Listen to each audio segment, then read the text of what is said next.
Perkenalkan, nama saya Jono Adriano Kembaran dari kelas 2A23 NPM 2305030174. Di sini saya akan membuat video tentang penjelasan proyek inquiry. Proyek inquiry merupakan model pembelajaran yang berbasis aktivitas, sehingga dapat mengaktifkan proses belajar siswa.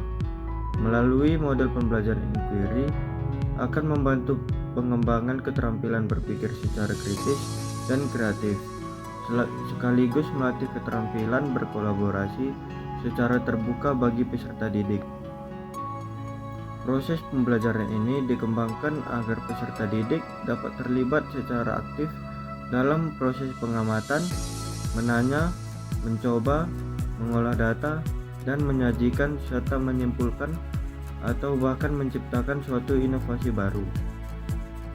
Keterlibatan peserta didik pada proses pembelajaran secara maksimal merupakan suatu aktivitas aktif.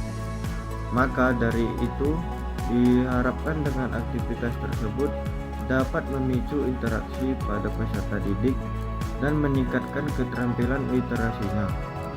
Ada tujuan proyek inquiry, yaitu untuk membantu siswa dapat mengembangkan disiplin intelektual dan keterampilan berpikir dengan memberikan pertanyaan-pertanyaan dan mendapatkan jawaban atas dasar rasa ingin tahu mereka. Tujuan model pembelajaran inquiry dalam mengembangkan kemampuan intelektual juga merupakan bagian dari proses pembentukan mental. Oleh sebab itu, dalam implementasi model pembelajaran inquiry, siswa tidak hanya dituntut agar menguasai pelajaran, tapi juga bagaimana mereka dapat menggunakan potensi yang dimiliki.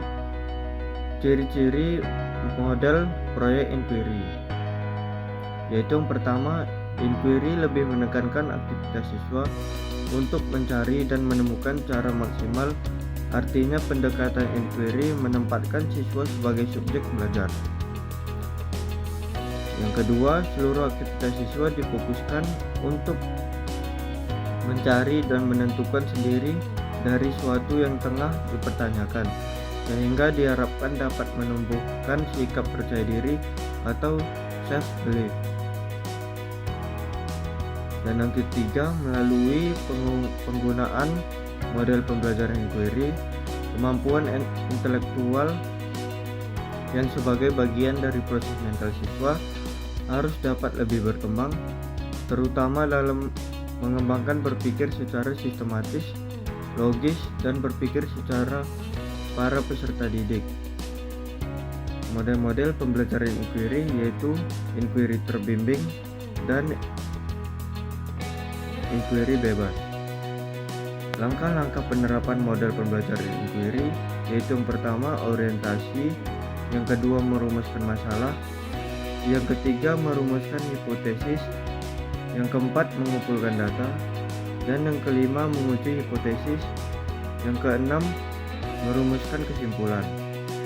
Kelebihan model pembelajaran inquiry, yang pertama membantu menggunakan daya ingat siswa dan mentransfernya pada situasi belajar.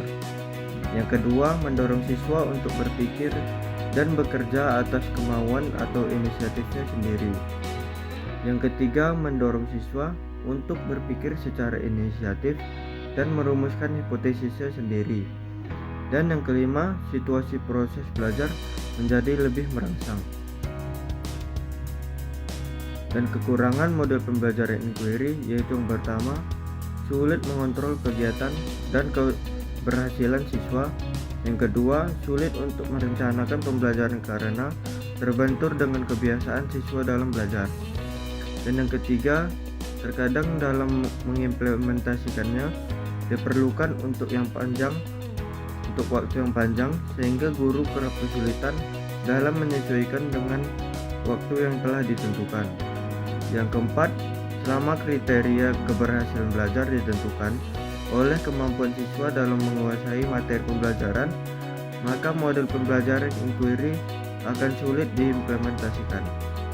Dan yang kelima, memerlukan adanya perubahan kebiasaan cara belajar peserta didik yang menerima informasi dari guru apa adanya, menjadi belajar secara mandiri dan kelompok, dengan mencari dan mengolah informasi sendiri. Itulah yang dapat saya jelaskan tentang penjelasan proyek inquiry. Terima kasih.